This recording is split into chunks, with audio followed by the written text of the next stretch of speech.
നവകേരള സദസ്സിൽ നൽകിയ പരാതിയിലൂടെ ഒരു നാടിന്റെ വൈദ്യുതി പ്രശ്നത്തിന് പരിഹാരം. കണ്ണൂർ അഞ്ചരക്കണ്ടി പാളയത്തെ 30ഓളം കുടുംബങ്ങളുടെ വോൾട്ടേജ് പ്രശ്നമാണ് KSEB പരിഹരിച്ചത്. മുസ്ലിം ലീഗ് പ്രതിനിധിയായ പഞ്ചായത്ത് അംഗം നവകേരള സദസ്സിൽ നൽകിയ പരാതിയാണ് ദിവസങ്ങൾക്കുള്ളിൽ തീർപ്പായത്. അഞ്ചരക്കണ്ടി പഞ്ചായത്തിലെ 9ാം വാർഡായ പാളയത്തായിരുന്നു വോൾട്ടേജ് പ്രശ്നം. സിംഗിൾ ഫേസ് ലൈൻ ഉണ്ടായിരുന്ന ഇവിടെ വീടുകളുടെ എണ്ണം വർദ്ധിച്ചതോടെ വോൾട്ടേജ് ക്ഷാമം രൂക്ഷമായി. വൈദ്യുതി ഉപകരണങ്ങൾ പ്രവർത്തിക്കാതായി. നവംബർ 21 ധർമ്മട മണ്ഡലം നവകേരള സദസ്സിലാണ് പഞ്ചായത്ത് അംഗം അബ്ദുൽ ഖാദർ പരാതി നൽകിയത്. ദിവസങ്ങൾക്കകം നടപടിയായി. ഒരു നാടിന്റെ പ്രശ്നത്തിനാണ് നവകേരള സദസ്സിലൂടെ പരിഹാരമായതെന്ന് മുസ്ലിം ലീഗ് പ്രതിനിധി കൂടിയായ പഞ്ചായത്ത് അംഗം അബ്ദുൽ ഖാദർ പറഞ്ഞു. വീടുകളിൽ മോട്ടറും അതുപോലെ AC ഒന്നും ഉപയോഗിക്കാൻ പറ്റാത്തൊരു സ്ഥിതിവിശേഷമായിരുന്നു നിലവിലുണ്ടായിരുന്നത്.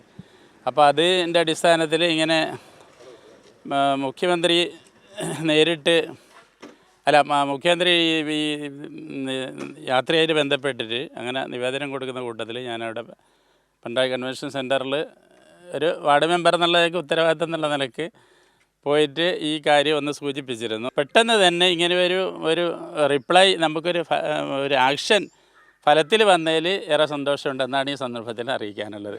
വേഗത്തിൽ പ്രശ്നം പരിഹരിക്കപ്പെട്ടതിൽ നാട്ടുകാരും സന്തോഷത്തിലാണ്.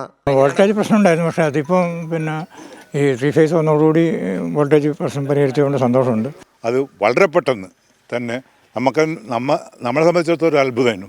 ഇഷ്ടപ്പാട് വേഗത്തിൽ ഇത് പരിഹരിക്കാൻ വേണ്ടി കഴിഞ്ഞ് എന്നതാണ് ഇപ്പം നമുക്ക് പറയാനുള്ളത്. നാട്ടുകാരാകെ സന്തോഷത്തിലാണ്.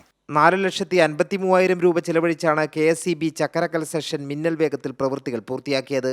ഡിസംബർ 16 പ്രവൃത്തി പൂർത്തീകരിച്ച് ചാർജ് ചെയ്തു. നവകേരള സദസ്സിന്റെ ലക്ഷ്യമെന്തായിരുന്നു എന്ന് ചോദിക്കുന്നവർക്കുള്ള മറുപടി ഈ നാട് നൽകും.